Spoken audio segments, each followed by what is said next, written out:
Come on.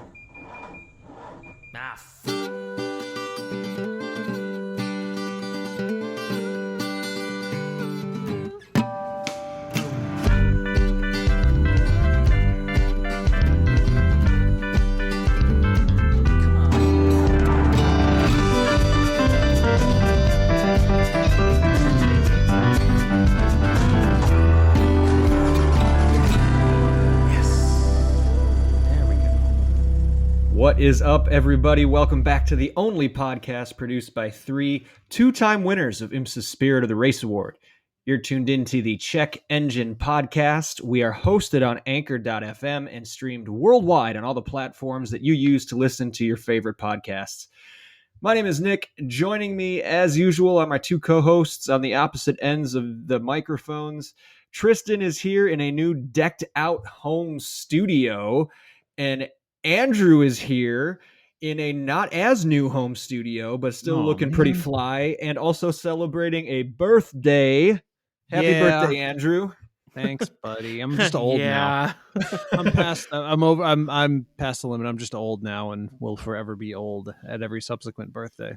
Is that 30? Do you call 30 old and then it's 33, the Jesus year, right? So now I'm 34. So it's over. It's over, hey, bros. We did all three of us did something Jesus could never do. Be on this earth past 33 years. Hey. Got him. Got him. Is that too much? Is that going to turn people off? Yeah, maybe. Anyways, back to Tristan, the Twitch streamer. He really has designed this room. I mean, it's the platonic ideal of what you want to be streaming from in current year, I think. All without he would need the internet access required. Well, very much that, but it looks really fly. We're gonna have to take a screen grab of it and show people what. The only thing, if he wants to be like full on Twitch streamer, is like a red or magenta light. Yeah, no, I assume the light strips are like behind the acoustic panels, and when he turns it on, it'll be like, although a good idea, they're actually behind the TV that I'm looking at right now, so they're off camera. No, you got. They do match our Check Engine Podcast orange, however. Look at that. Orange. He thought of everything. He thought of everything. I cannot wait. I cannot wait to go record there. Streaming never occurs to me because I just don't have the upstream bandwidth to support it. So it was more of, how's it going to be for you guys to finally be here and record in person? So it's very unselfish of you. Comfortable. I'm stoked though. I'm stoked to record in person. But that's getting ahead. That's getting ahead of it. That's getting ahead of things. Well, Andrew, I know you don't want attention on this, but how did you spend your birthday? Well, I mean, I was born on Mother's Day, so once every however many years. 7, right? I don't think it's purely 7, because otherwise it would have been 35, right? Oh, right. So it's because of leap years. I think it's 6 point whatever. But sure. So yeah, once every however many years, my birthday is actually on Mother's Day, and it's nice. That's kind of I guess if you're going to be born on a holiday, that's probably the one, right? Mother's Day or Father's Day, because they're kind of like minor. But yeah, I mean, sure. it was also my wife's first actual Mother's Day, so that was kind of interesting. I don't know. It's just kind of like a normal day with a kid that's so young. I didn't even get a birthday cake. I didn't realize till today. Well, we need to change that. Yeah, I was kind of. Excuse me, what? It's kind of shitty, right? I didn't even realize it. I doubt anyone else thought about it either. But yeah, I didn't even get a birthday cake. You will receive birthday cakes in the way you received YouTube videos today. Don't worry about it. I accept that. We will most definitely solve that problem. Any listeners want to send a birthday cake? We'll open a P.O. box for cakes only. I have a P.O. box. Hashtag fund Andrew's cake hole. That's actually the name on the P.O. box. That's right. Exactly. Andrew's cake hole. Andrew's cake hole. Box, whatever. I think we just landed on an episode title, too. Oh, boy. But yeah, I mean, it was fine. It was fine. Good. That's awesome, man. Happy birthday. Thanks. And happy Mother's Day to your lovely bride as well. Yeah, and all the all the mothers out there, all the less said about the current climate for mothers, the better, I guess. But we stand with women here, so Anyway, we're not a cake podcast or a birthday podcast. We are a car podcast. And Andrew, since this is essentially this year's birthday episode for you, you got to choose the topic. And what are we going to be doing this week? Well, so here's something that I've kind of been kicking around for a while, because as I say all the time on this podcast, it feels like I like cars, but I don't really know anything about them in terms of the technical aspects. I could roughly tell you what makes a car go, but I don't really know it. And so that makes racing kind of interesting for me, because I specifically like seeing the difference between, a showroom car that we're all familiar with, is why I like IMSA so much, and like the same car with completely different parts that just goes faster. So in the tricky middle of that is the track day car, or whatever you want to call it, the modified car, the culture car, the street cred car.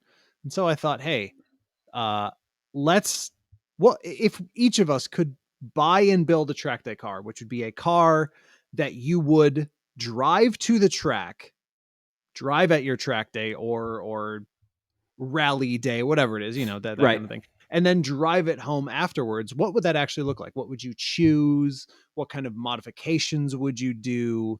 And so hopefully we all found something that we would actually do that to. And I'm really interested to hear what the options are.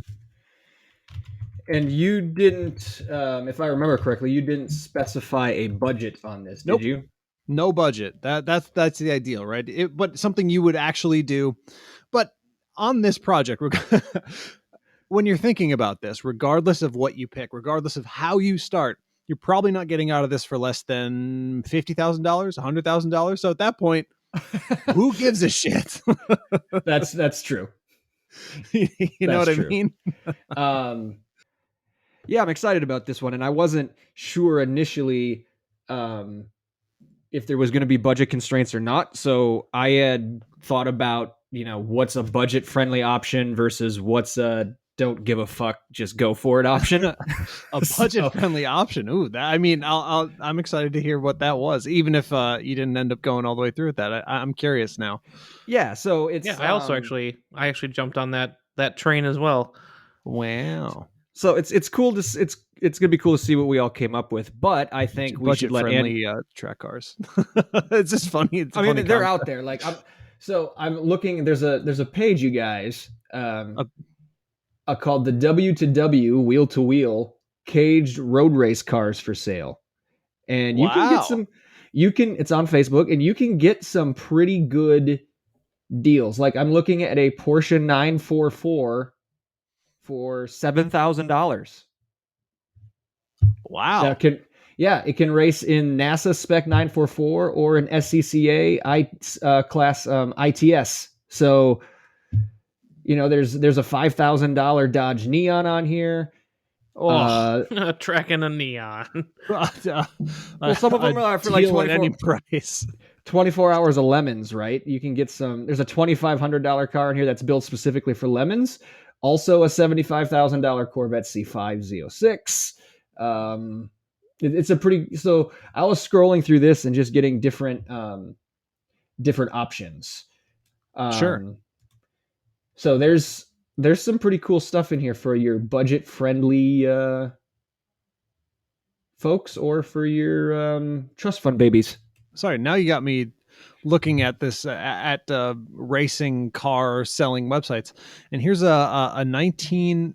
This seems really wrong. A 1961 Lotus 2022 Formula One race car for $185,000. That seems like it has the decimal in the wrong place. This is the ex Jim Palmer Lotus 20B for less than $200,000. Why? Because it's Jim Palmer. It wasn't And no one Jackie gives a Stewart or Sterling Moss. Well, It's still a 60s Lotus F1 car, though? Come on, that's nonsense. So that's a steal. It kind of seems like it is. This is no. I'm not doing a car investment rant. I'm not doing that. But it just that's really bizarre to me. So, anyways, what were you gonna say, Nick? I don't remember now. I was just gonna kind of sorry. let you kick this thing off and Oh, sure. Yeah. say that I used this page as inspiration for different budgets. That's all. Sure.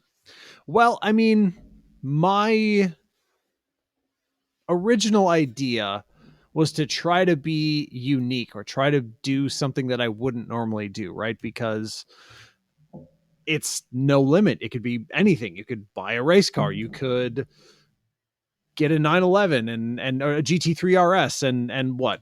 Take it to some tuner company and have them do something stupid to it. You could buy a Lamborghini and do the same thing. But if I was actually going to do this, genuinely, if I was really going to buy a track day car with the intention of driving it on a track, the reality is I would want it to be front wheel drive. I just would. I'm more comfortable driving that. I have no pretense about my driving ability. I have no illusions of grandeur. I'm never going to be a racing car driver. So with the spirit of that, I would just pick a Hyundai Veloster. I just would. The Gen 1, the original generation. So the thing is, I mean, looking at the current Hyundai race cars, the trick about them is they don't use the 1.6 engine. They use the 2-liter engine. They actually use the old, super unreliable 2-liter engine. And the only reason I can think that they're so reliable in IMSA right now is probably because they get stripped down to bits and pieces every, well, however many 100 miles and get a full refit. Yes. So that's the, famously that 2-liter turbo is the one that Kia has a ton of problems with, that, kind of starts itself on fire every now and then. So you can put a new engine in it though. Right. Of course. But again, if I was actually going to do this, probably not something I would want to do. So what I'm left with is building a car, not left with. What I chose to do is build a car that I would have actually built if I'd kept my R spec. Because I loved that car. That, as bizarre as it sounds, that was when they launched the R spec line. I was like, oh shit, I really need to own that car someday. And I did. And it, it was great, but kind of impractical. But as a third car, as a car that I would drive to the track, have a kick-ass time in, and then drive home, I think it's actually perfect. But I would go for a twist. I'd go for the Rally Edition, which was not above, I guess it was kind of like to the side of the R spec, right? So they only made them for a few years. I think every other year between like 14 and 18, they would release a Rally Edition, which had super fancy wheels, raised wheels, upgraded suspension from the factory, all that stuff. And they were also the ones that had the matte paint on them. Okay. Yes, I remember going to the dealer to look at that one that was over at, was it Boucher? Yeah, Boucher. Boucher had like 3 or 4 of them at one time, which is kind of weird. But yeah, so it's that matte blue, kind of like a blue jeans color. Yes, it's a cheap car, available for $15,000 right now. What a deal! But then the work begins, right? If you're gonna have a track day car, the biggest problem with this first generation Veloster is the fuel lines. What a lot of people describe as like turbo surging or uneven acceleration is actually caused by the engine pulling the fuel line so hard they clamp shut. So you start with something simple, some nice braided, upgraded fuel lines. And if you're doing that, then you probably want to go with something like a new air intake and some coilovers and a strut brace. So basically what I did is all of your box checking, Need for Speed Underground,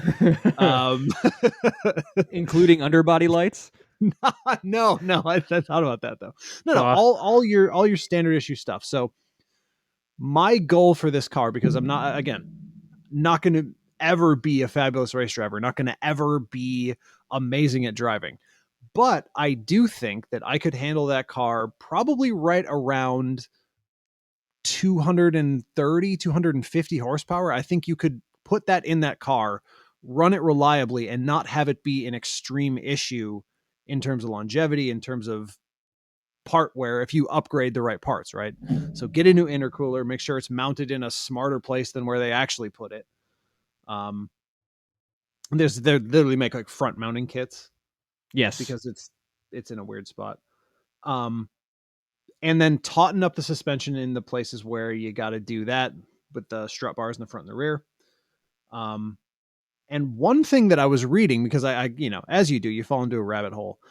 This has kind of evolved from when I owned mine. The number two thing, first thing you get the fuel line. Second thing you do, a company called Pierberg has developed a wastegate solenoid upgrade specifically for the Veloster, which helps apparently under harder acceleration, getting rid of some like the early gear stutter. Sure. Because the Veloster Turbo didn't use a traditional blow off valve; it used a bypass valve, so it doesn't do the Need for Speed thing when you shift. But do you really want to lose that effect though? Well, it never did it. I wouldn't miss it because it doesn't do anything for me necessarily. Okay, that's fair.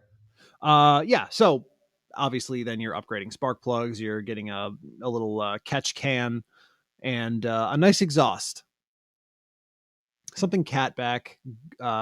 Gretty is the brand, the one that I like. It's not like super loud and super annoying. It doesn't sound tunery. And then ship the whole ECU off to, or ideally drive the car out to tuners called Sixth Element, who I've looked at for a couple of years because they are cars made by Hyundai are in this weird, tricky area where a lot of the people who tune them don't do it the right way, like people who own Subarus do. Tristan, you'd be able to tell the difference just looking at the parts, right? So Cobb, for example, Yes. Very intricate tuning, very bespoke parts. They're very careful about what they do. And it's not necessarily like that when you're looking at Hyundai tuning. It's a lot of those, what are they called? The flash modules. Yes. Yeah, like that's just the little like it's actually it's just like you just plug it in, right? And Yeah. actually that's all it is. And that just doesn't work as well because the fundamental difference is that with the little plug-in ones, you're essentially forcing the ECU and the TCU, if you have one, to compensate for the difference between the car's performance and what it expects. And the other one, you're actually tuning the engine to work with the parts that you have. So Sixth Element is a company that actually works on their tunes. And they've they've entered a new generation. It used to be, hey, tell us what parts you have. We'll give you a custom tune in an expected range. Now they're like, if you want the custom tune, bring your car here. We will actually do it on a dyno. We'll give you a custom tune for the parts that you have. And that's the best way to do it. And they're really the only company I see that does that. So that got my attention. They seem to care. And they're actually like very reasonably priced. Getting a tune like that from them is $600, if you can believe that. Really? Yeah, for like a custom bespoke tune. Like, here, drive your shit down here, which is great. Wow. But the key to the whole thing I'm doing here, all these little upgrades. Oh, I obviously get some nice rubber, upgraded brakes. Oh, for sure. But the key for me, more than anything, is something that actually got me interested in doing this in the first place. There is a company out of Korea, at least I think it's Korea. They claim to be Korean. The company name makes them kind of sound Chinese because the company name is Lord Power. But they make a Lord Power. Yeah. They make a wide body kit for the Gen 1 Veloster that's just Oh, shut up. Oh my god, it's so good. It's so freaking good. And I'm honestly obsessed with it. And that's kind of the key for me. You would want to I have built this entire thing around wanting to see that in my driveway and out on a track.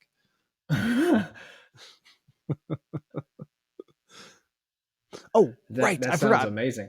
I forgot about the key piece. The one thing that also on Sixth Element, another thing that they've developed, or at least requested to be developed, they have a Quaif LSD A quiff.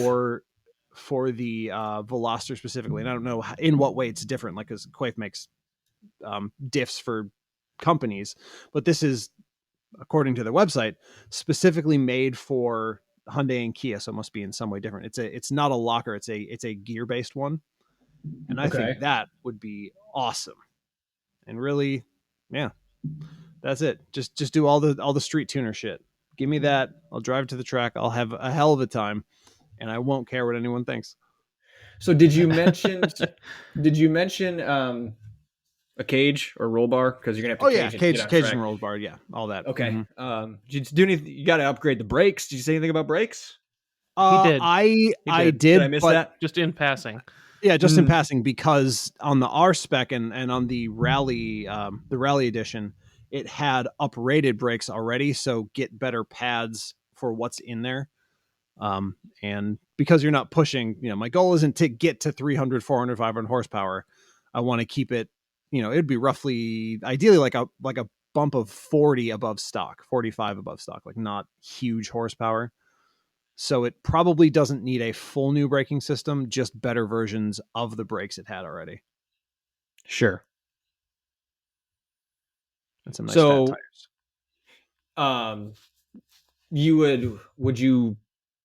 You'd have the tires separate, right? You would drive to the track, put on yours. Like, would you go like racing slicks or like Pirelli, your P0 Sports? In my mind, I was thinking the P0s, but yeah, I was thinking the P0s, honestly, but it is a hatchback. So you could, you could sling them in the back.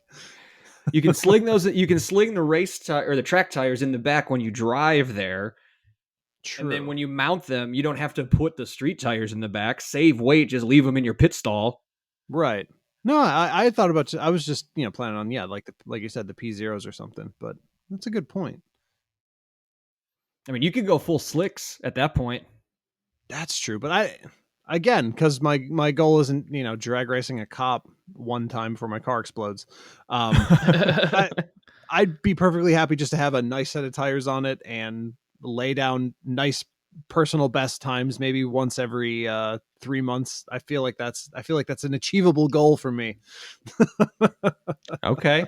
To be complete, I really, maybe I'm understating it, but I really don't have any illusions about how good or bad I am at driving cars. I don't think you need to have that, though. I think the important piece is like why people do it is the fact that they can just go out and have a fucking blast. Yeah, that sounds great to me. I would be thrilled if I could do that to a Hyundai R spec. I would love it. That might be. I think a lot of what we're talking about too with the whole track day, it's not just like a track weapon that you trailer there, that you drive it up there. Part of it is enjoying driving it other days. Like maybe I'm not going to the track, but like a day like today where it's warm and nice and not going to be raining, and let's go out and enjoy a spirited drive. Yeah. And it's not just like the Miata with no roof, even optional, stripped out to one seat in a cage and a fuel cell. Like it's meant to be driven to the track day and enjoyed other times of year. I think that's part of the definition, at least kind of how we were describing it in our chat, is drivable, enjoyable off the track, but then you can actually push it on the track and get something out of it. A beast on the track. Well, I mean, not even that. I just want it to be fun. But yeah, and exactly like I said, Tristan, the Veloster's most hidden party piece, the single best non-convertible car to put all of the windows down in, because it never buffets because of the unusual configuration. Ooh, little cheat code there. Yeah. They liberals don't want you to know this.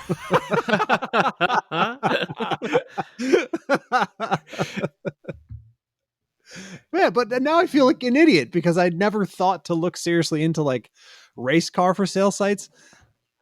There's some killer deals on here, right? This is S2000 for $35,000. You can't get a regular S2000 for that. What the hell? Guys, we could each legitimately pitch in $1,000 and get a 24 hours of lemons car and just go run the lemons ourselves. Like, It would be rather on brand, I gotta say. It would. I mean, we could just go get like 6 cans of spray paint it orange. well, I mean, we're probably overspending at that point. Get gray primer and then orange paint, and then we've got the right colors. Yeah. Just guess on the number of cans. We didn't get past the rear door. We misjudged it a bit. It's an artistic fade from orange to gray. That's right. Exactly that. Oh boy. All right, so a tricked out Veloster R spec for Andrew. Tristan, do you want to go next, or do you want me to walk? Yeah, folks I can go next. I used this as a bit of a, we've already discussed it at length, but a little bit of a dream car episode also, because it's like, okay, this is my third car, kind of like you said, Andrew. Like, would I ever want this as my main car? No, but it's a third car. It's something that doesn't have to be practical. It's, in this wonderful theoretical world, you've gotten the go ahead to spend as much money as you want on it, etc., etc. So it was a bit of a dream car, but I was going to go with a first generation 4.2 liter R8. Okay. With the, obviously all the racing stuff you got to have. Get the cage in it. Depending on what series you're running, you can replace it with a fuel cell in the back seat if you can't have a regular tank, whatever. But then the thing that's always appealed to me about those is the turbo kits that the 4.2 liter can get put on it, and much like yours, Andrew, except much like your tune, except it also includes all of the bits for the turbo. It includes twin turbos, intercoolers, all the ductwork, all the other stuff that is needed to function, installed and custom tuned after it's installed, and all the pieces are handmade to fit, and it's $28,000. But it's from a company called Eurowise, and they're actually in North Carolina. Which to my mind would be a hell of a drive back to down and true. back. Oh no, I have to road trip in my R8. No, God. I have to road trip in my R8, and I got to go through the mountains. Oh no, it's like how could this happen to me? I got to go right through the tail of the dragon, going and shooting fire out the back. I mean, who's gonna complain about that, right?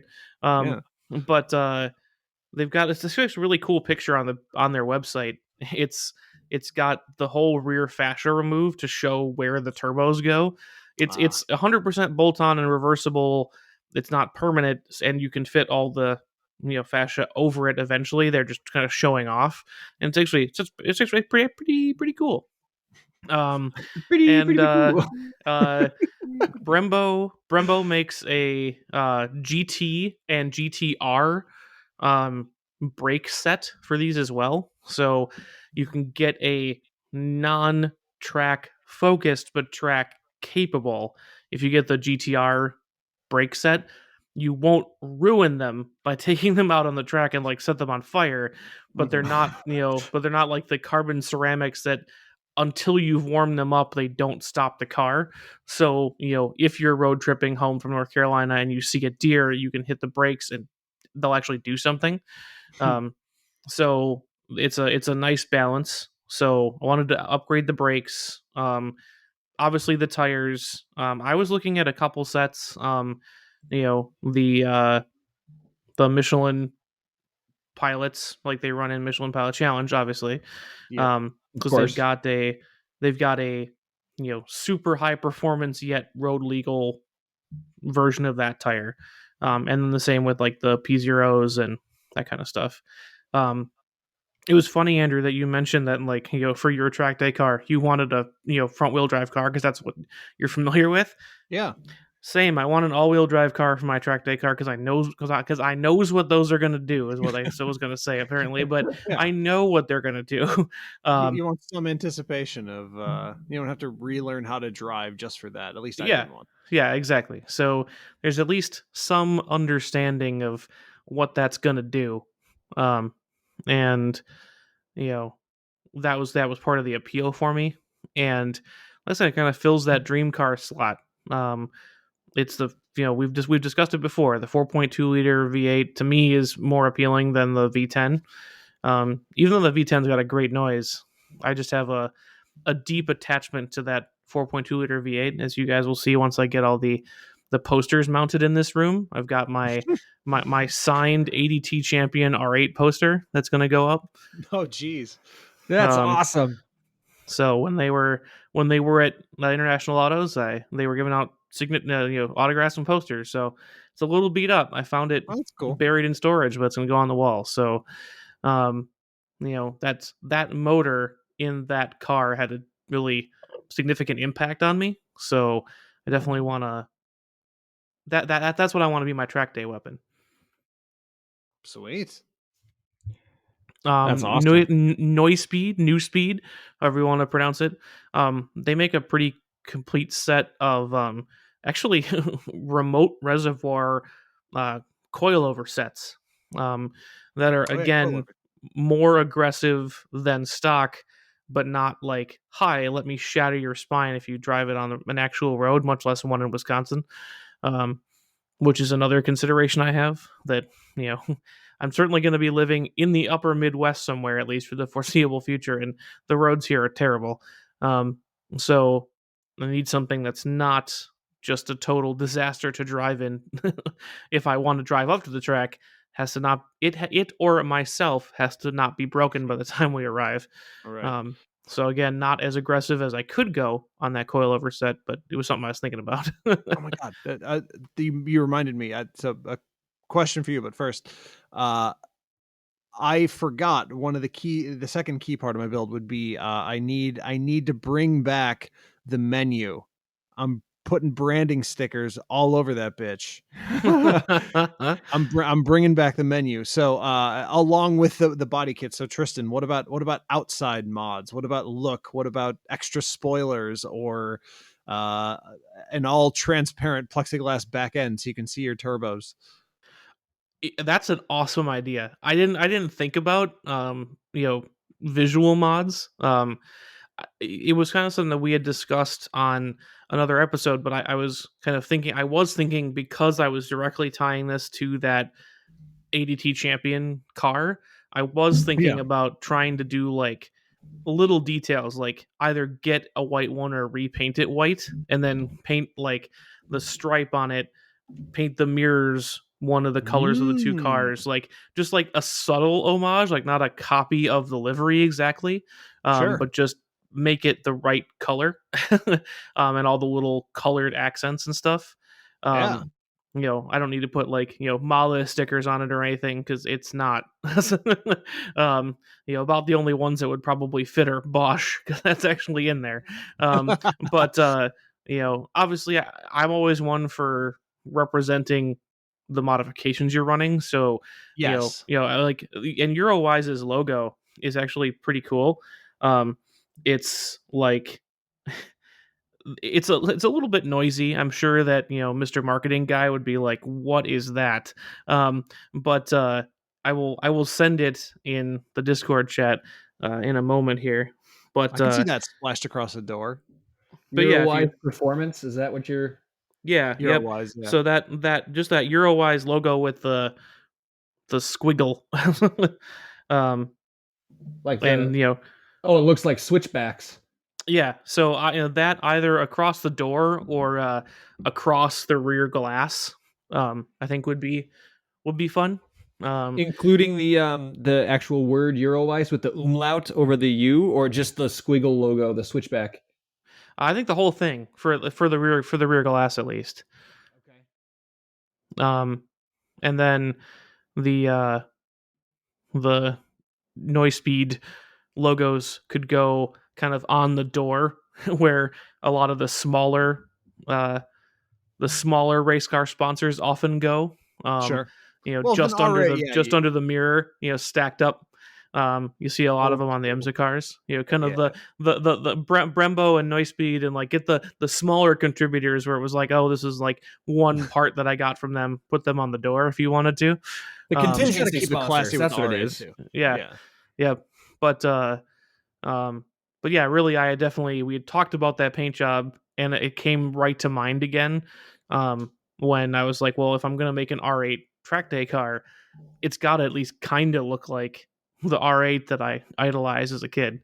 So Sure. here's a question, and now that I think of it, Andrew, I thought you would have spent a little time on this because you've got the strongest shoe game.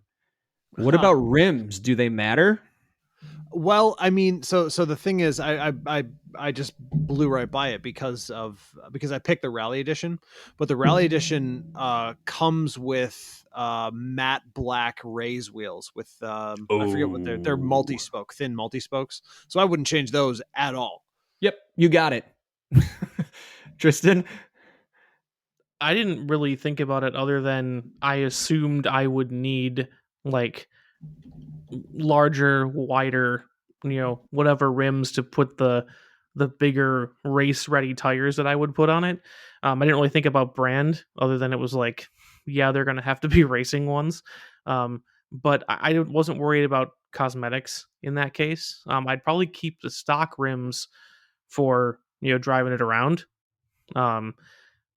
If the tire size could handle the extra 200 horsepower.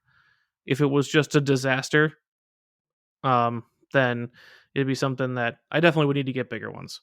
So, And I don't know that I would. I mean, with the wide body kit on mine, I'd probably have to do like a little wheel offset. But I would think that probably wouldn't need to go bigger.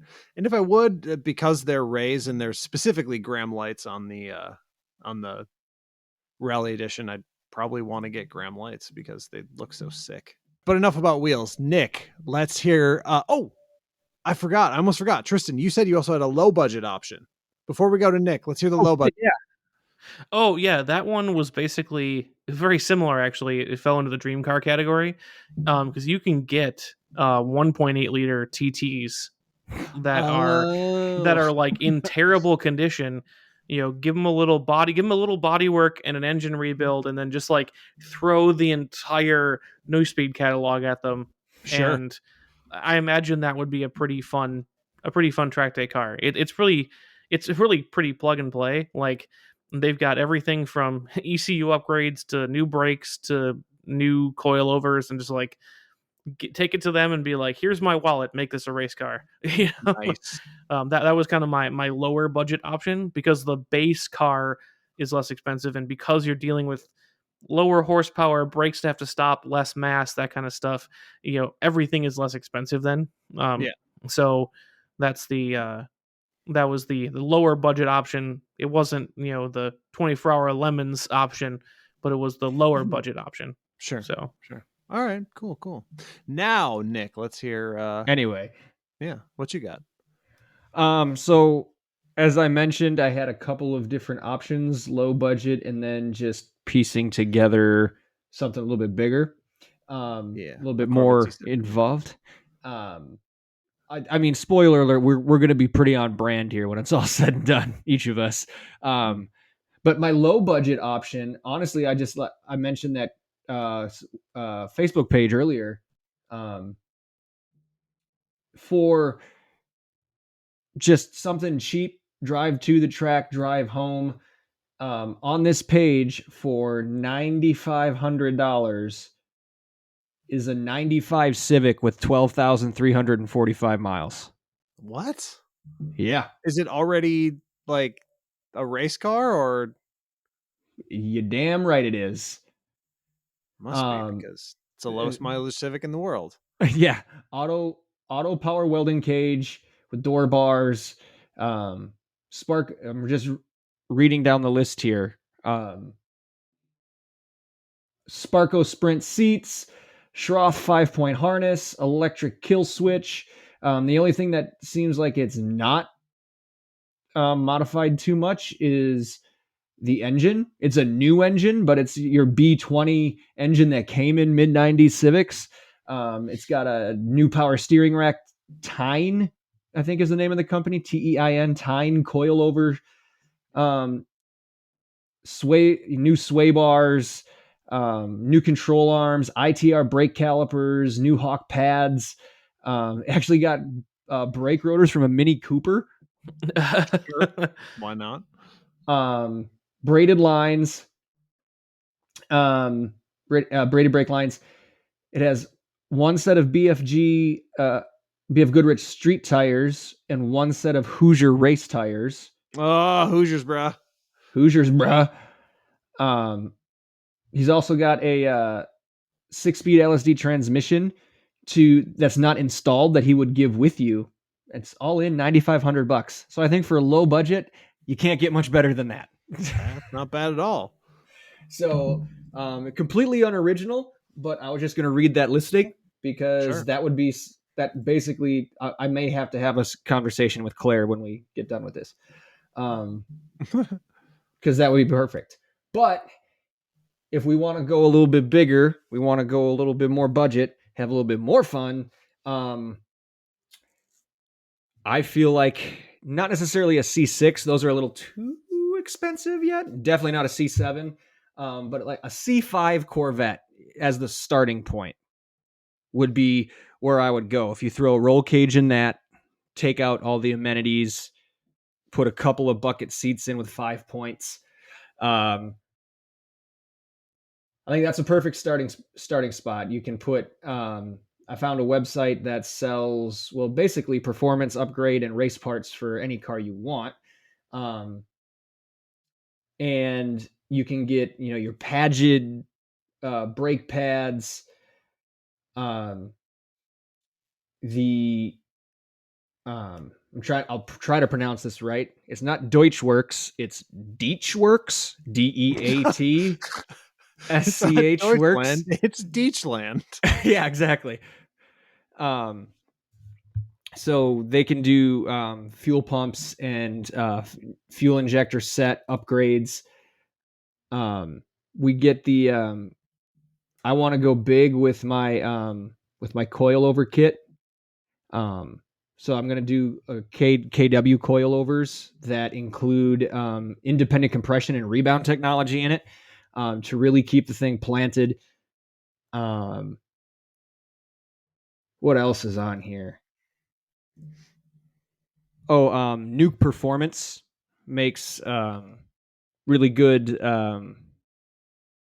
like dry sump oil, not a pan, but like container, oil cell, if you will, and fuel cells. So we'd get some Nuke Performance in there. And I would go definitely street tires and a spare set of race tires. And sure, I feel like if you take out all the amenities on the inside, you only have one seat. Just driving to the track, you can stack your race tires in on the passenger side and where like the rear cargo area would be. And like I said, with Andrew, just leave the street tires in your pit stall when you get there. Swap on the race tires and go have a ball. I will say this though, something I was thinking about too. If I could figure out a way to put paddles in and do more sequential shifting rather than the 6-speed H pattern, because as much fun as a manual is to drive on the street, it's really with all the technology they have for race cars, it's not efficient on a racetrack. So I would want to upgrade that to do sequential shift.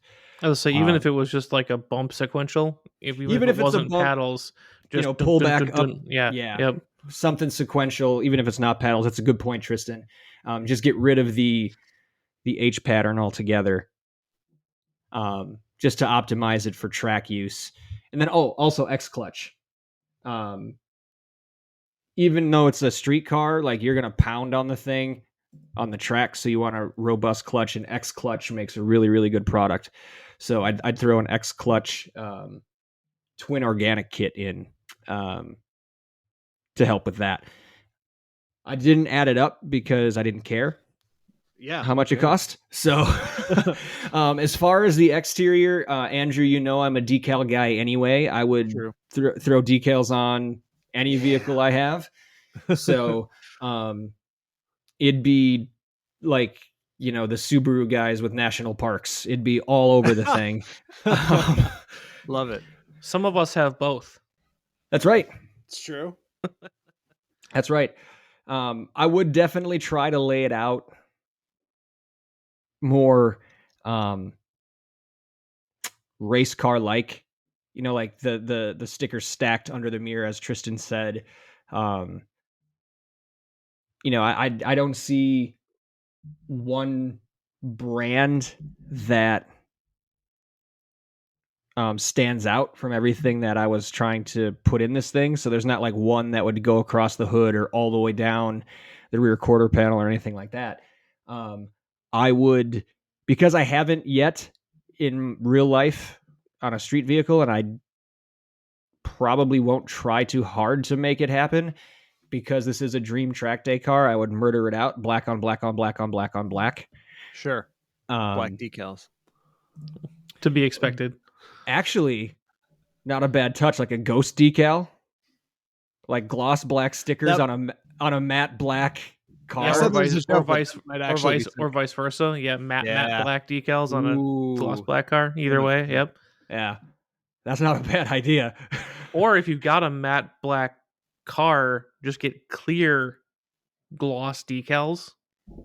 Yes, to make parts of the paint gloss. But there you don't need to like add extra color. That's pretty. Yeah. That's pretty hot. That might be cool. But cool. I don't know if X Clutch or Deechworks or KW would make custom decals just for me. Well, no, they're gonna send me some with my coilovers. They'll be in the box, but they're not gonna be clear or black, and they probably won't respond like, "Hey, do you think you could do these custom black decals?" Designer friend, a designer friend to do it for you.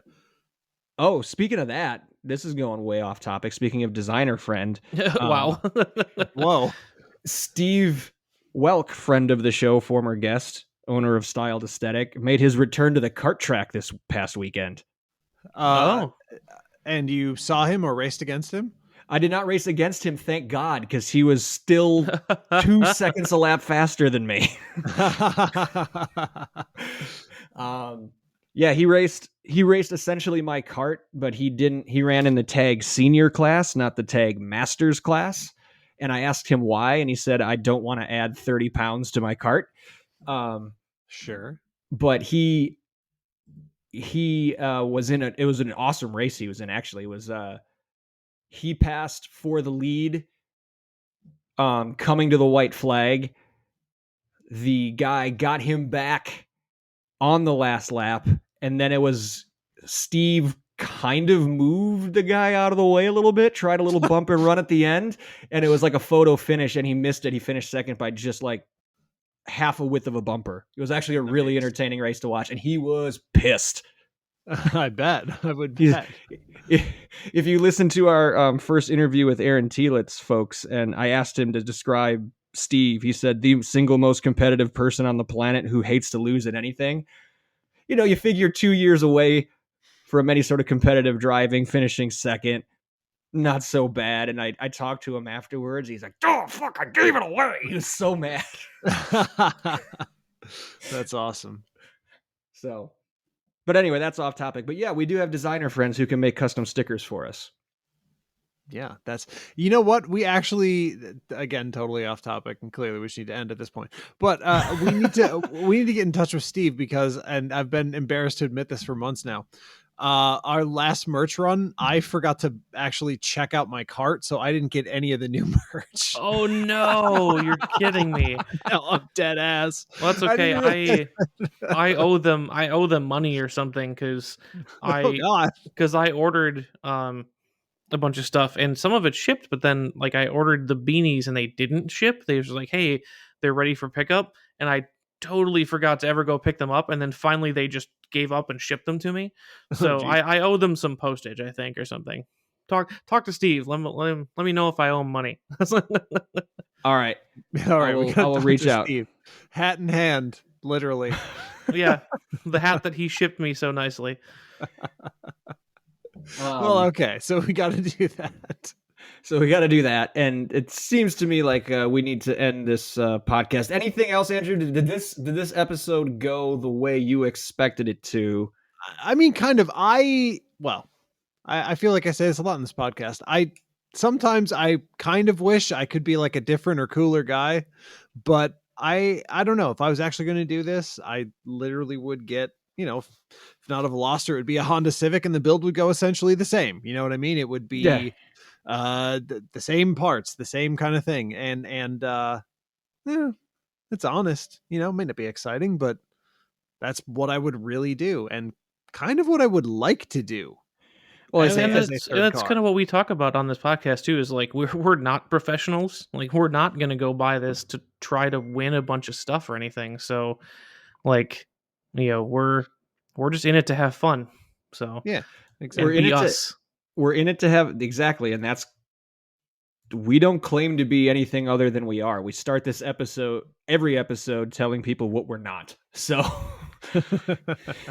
and it's also, last year was the season of culture, and we spent a lot of time talking about, gatekeeping and stuff, which we try to avoid. It doesn't matter. Like, I want to hear from folks on what their track day car would be. And I encourage them to be honest with yourself. Like, your track day car isn't going to be a McLaren 650S or a Huracan. Like, but what would make you happy, listeners? Like, what would make you excited to go drive to the track, knock around for a few hours, and drive home at the end of the day with a huge smile on your face? Like, I want to hear it. And there's, all answers welcome. That's what it's all about. So, Andrew, anything else to wrap up? No, I don't think so. I think that's good. We'll keep it tight. To prove to ourselves and the listeners that we can. I was gonna say for once, do it. We'll keep it nice and tight. We don't always have to aimlessly ramble, we swear. Yeah. But before we take off, we should really remind you how to get a hold of us if you want to tell us about your dream track day car. So one, we do have an email address. We haven't talked about it in a while, until last week, I think, but inbox@checkenginepodcast.com. And we're also on social media. You can find us when you're not looking at the W2W caged road race cars for sale page. You can find us at Check Engine Podcast. Andrew, where can they find us if they still want to go to Twitter now that it's under new ownership? Less said about that, the better. At Check Engine Pod. While we're still the strident voice of hating Elon Musk. Hey, he's promoting free speech on there, so he shouldn't do anything to us. Beach. Uh-huh. I'll believe that never. Tristan, where can they find us on Instagram? At Check Engine Pod. So be sure if to we like. ever post anything. So another problem on that platform. We're still there. We're dormant, but we're there. You can look us up. You can like, follow, share. We do read our messages. We just don't always have the best pictures available, so we don't post anything. We true. do answer our DMs there. So yeah, DM us there for sure. You can also like, follow, share. Just reach out how and when you can. Tell us about your track day car. Ask us questions to answer on air. Let us know what you like or dislike about what we're doing. Give us ideas for episode topics. We had a couple listeners send in some really, really good ones that we're bringing out pretty quickly here, I think. So thank you in advance for that. And thank you for sticking with us. While you're listening on whatever platform you're listening on, please leave us a review, preferably a good one. And or hit that subscribe button. It's free, and you'll get notified of any new content that we put out.